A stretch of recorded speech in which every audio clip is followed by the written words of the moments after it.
we introduce you to Dakar-bound Aravind KP, a step inside Tata Motors design,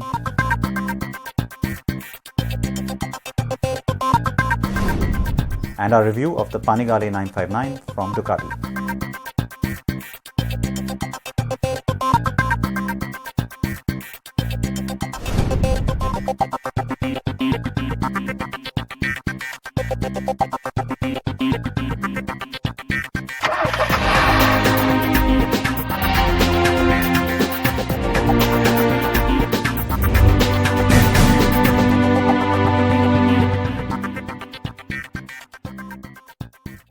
So there's a lot coming at you this episode of CNB. Thanks for joining us. I'm Siddharth Vinayak Partankar. We'll begin straight away by taking you across to Pune to the Tata Motors headquarters. This is, of course, where we are entering the design facility. Now, design studios typically aren't places that people like to let you into, but once in a while we do get lucky. Now, Tata Motors is enjoying a little bit of success with the Tiago. It is a new sort of a direction that the company is heading in, and a lot of that has to do with design. So take a look at what the company is thinking about when it comes to future products and the importance that design plays for its future products as well.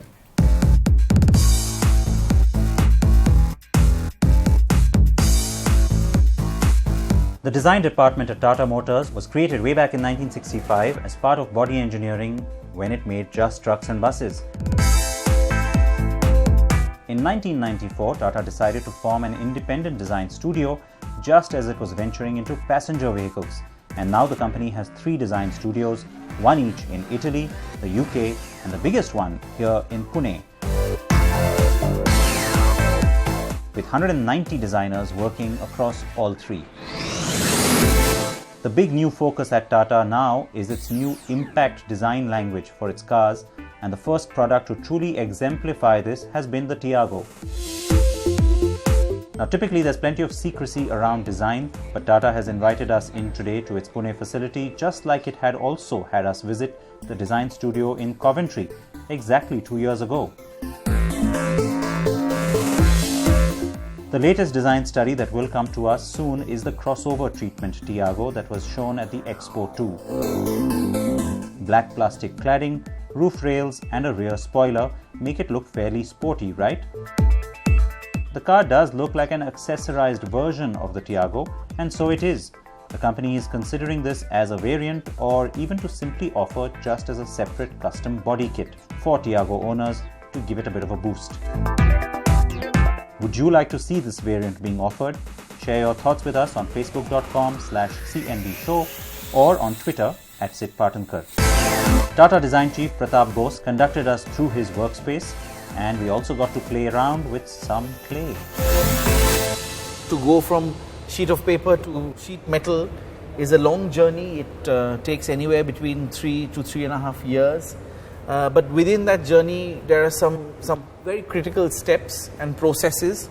Of course, first is to get the design to look attractive on paper. My design team is extremely talented and skilled, and you can see the level of skill and how they very quickly capture what that car needs to be. So in this case, it's a Tiago, but we've seen other cars from us. In each project, we go through this phase and we make hundreds of sketches. I mean, I'm not exaggerating here. There are close to 200 or 300 sketches that the team would create, and then we pick, 3 or 4 from there to really take forward. I mean, don't forget, it's quite an expensive process. Building cars or designing and engineering a car. So we need to ensure that the design A can be manufactured. That's important because we have to make the car, and B, it lasts for some time because 40 months before you launch a car, you should have something which is already quite futuristic, that when you launch it, it lasts for another 4 or 5 years. So we are already talking about a 10-year window. So take us through what happens when when there's a clay model in place, and when you're talking to the engineering team and the different teams which are which held involved, the entire car together. So you're right, you're quite right. I mean, because we are selling a 3D object, we are not selling a drawing. Yeah. It's very important that the 3D object actually represents the design. We use this material we call industrial clay. Even though it looks like plasticine, it's not. It's a very, very highly engineered material. We keep that at about 60 degrees in what we call the oven, the clay oven.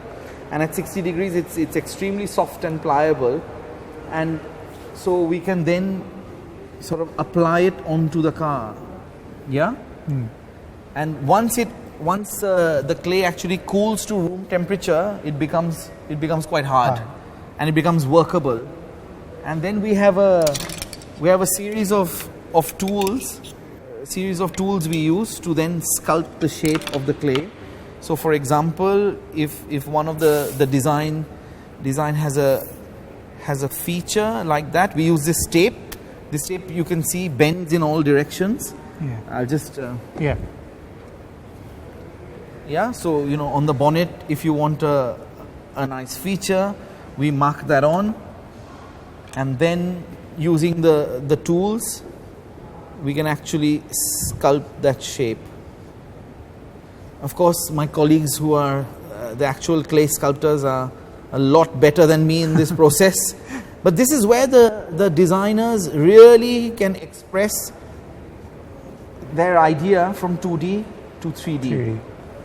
And this is a really classic time-tested way of doing this. I mean, we talk about technology and we talk about a lot of things, the computer and automation, etc. But there's this phase in the process where the designer is actually touching the material, is where the real beauty of the design comes in. So you can see very quickly, we are able to sculpt a shape, and then you'll obviously clean up the other side as well. There was some appreciation for the Bolt and Zest as products that showed Tata was working towards a new direction on design and quality, but the bigger acclaim for Pratap's team has come with the Zika turned Tiago. So we've now got a new function actually in Tata Motors design, which is called perceived quality or design quality. I think you went to that little studio as well. There they have, my team who works there, I think they have microscopes for their eyes, because they look at everything with such level of detail. So does the shade match? Because for example, if here you have a fender which is in metal, you have a bumper which is in plastic. Both are supplied by different people. They are painted using different paints, but the color has to match. It has to match, yes. That's quality, right? That the color is seamless across the plastic to the metal. If there was a color difference, you would say, oh, that's really poor quality. And an ordinary customer will understand that, not even someone trained like us in design. So for the ordinary customer, those are the things that make a very, very big difference. And we've got specialists, therefore, in that area who ensure with the suppliers that when the bumper is painted and the body is painted in metal, when they come together, they're the same color. And the same process is followed for the interiors of the car as well? For the interiors, even more. I'll tell you why. Because interiors is something that you are actually sitting in. You're immersed in the interior. So the touch feel, and it's much closer to you. Besides the Tiago, we've also seen the next generation Nano benefiting from some of these new systems, but it's the products in the pipeline that truly excite us. Tata is busy working on getting finishing touches onto the Hexa crossover and the Nexon subcompact SUV that will hit the market next. And don't forget the Tiago subcompact sedan or the concept Kite 5 that is also hugely anticipated. We wish them the very best and can't wait to see these new cars. So it's exciting times possibly ahead from Tata Motors, and I can't tell you, I can't wait to get my hands on that Nexon subcompact SUV. With that, it's time for us to take a very short break, but as you can see, I'm being joined by a special guest. To find out who this is, if you haven't recognized him already, stay tuned to the show and join us after this break.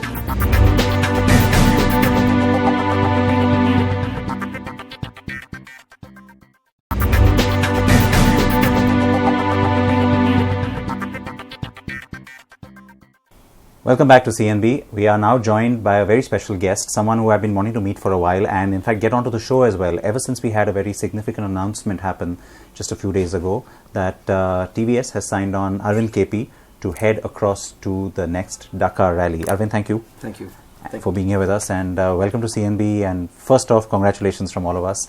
It's a big announcement, and I certainly don't have to be the one to tell you that. But first off, what did it take for you to get here, and then how special is it for you? It took 10 years to get here of racing, and a lot of broken bones and a lot of sweat and a lot of blood. And it's an overwhelming feeling. It's still it took a long time to sink in. When I knew I was actually getting to Dakar, so it definitely is on the top of the world feeling for me. We've had Santosh, of course, in the past sort of fly the tricolour for us down at the Dakar. Do you get to interact with him and get some tips from him and some definitely. Learnings? We've been friends and we've been racing each other for a long time as well. And he's been my senior before, since he's with TVS. He was with TVS, and now I'm sure he's racing as well. So it's going to be good having him around, and it's going to be reassuring for sure. But it's competition, so we're going to be doing what best we could do. Sure.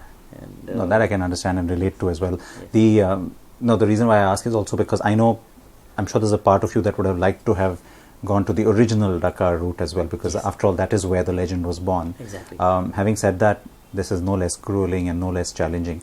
But of all the things that you hear, about this event, it is just about a sense of fulfillment or completion that also becomes a very big part of it. Yes. Something that not you and I don't always relate to, because any sporting event typically it's all about winning. It's a little different with Dakar, isn't it? Yes, Dakar with such magnitude, just finishing it is more like an achievement for everyone. There are so many. It's usually like earlier it was not the racing format. There would be like challenges and they would ride and it would be a common man doing it. Now since years have gone past, and it's more of a racing format now. All the guys are they train all year long, and they're mostly in atmospheres and terrains like Dakar, training all year long, and their equipments are so fast and everything is developed for them. So it's more like a racing format now. But everyone's just looking to finish the whole rally, because finishing is the first challenge. Because you might be the fastest, but if you don't have the temperament, and if you can't deal with the elements which is thrown at you, and you don't finish, it's no point. And when you have such support and so many people backing you, and there is so much investment going, I think finishing has to be the primary notion, and it definitely is an achievement. It is going to be an achievement for me if that's where I'm looking at. Hold that thought, because I want to ask you a few more things, and I'm sure people would like to know about that. But we're going to stay with two wheels here and quickly bring you the review that we've been promising you for some time. This is the new Ducati that they're calling a baby Ducati. Pritam spent some time with it. Here's the review. Passengers on being over 9513 to board free. Our planning ready to proceed to departure gate number 30. Chang International Circuit, Buriram, Thailand. The mission? To ride the newest Ducati Supersport. But before that, we get to meet the finest Ducati riding instructors from around the world, get some riding tips and improve our track riding skills courtesy the Ducati riding experience. And we're here to spend some quality time. 4 track sessions, 6 laps each with the smallest Ducati Supersport, the 959 Panigale.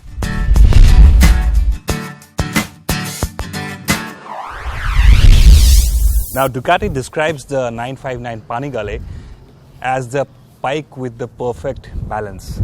What that means is you get exhilarating performance and handling on the racetrack, and it's got enough equipment to keep you safe and in control while on the road.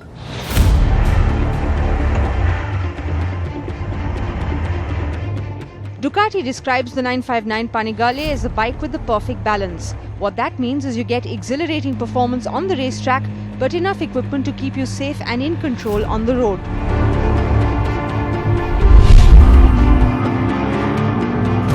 It may be the baby Panigale, but there's no denying that the 959 is a Ducati at heart. Drop-dead gorgeous looks and an engine which has enough juice to rival larger litre-class superbikes. The 959 Panigale doesn't look radically different from the 899 Panigale it replaces. The changes are subtle. a wider nose, taller windscreen and a new double-barrel side-mounted exhaust system. But it gets more power, more torque and it looks fantastic. There's meaty torque available throughout the mid-range, so there's enough punch from the 90-degree Super Quadro motor and it's delivered in surprising ferocity considering the compact size of the 959. The quick shifter allows clutchless upshifts and a slipper clutch allows aggressive downshifting. The Buriram circuit is a 4.55 kilometer long fast track, offering plenty of opportunity to explore the bike's performance. At just under 200 kilos, it's not exactly a lightweight super sport and it takes some effort to muscle it around. But dip it into a series of corners and the 959 Panigale displays its superb handling. It conveys a sense of composure which is immediately likable. Part of the 959's agility is due to the monocoque chassis and part to the fully adjustable high-quality suspension. And when you push it to the limit of your riding skills, there is enough equipment to keep you safe and in control. There's dual-channel Bosch ABS system, 8-level traction control and 3 riding modes to choose from. The Pirelli Diablo Corsa tyres offer superb grip even when you're leaned over in a corner. The 959 Panigale may be the smallest Ducati Supersport, but make no mistake, it's no slouch and offers a level of performance that is more than enough to overwhelm racetrack newbies and experts alike. If you're looking for a super sport, whether you're an experienced track rider or someone who's looking to hone your skills on the track, the 959 Panigale could be all the bike you need.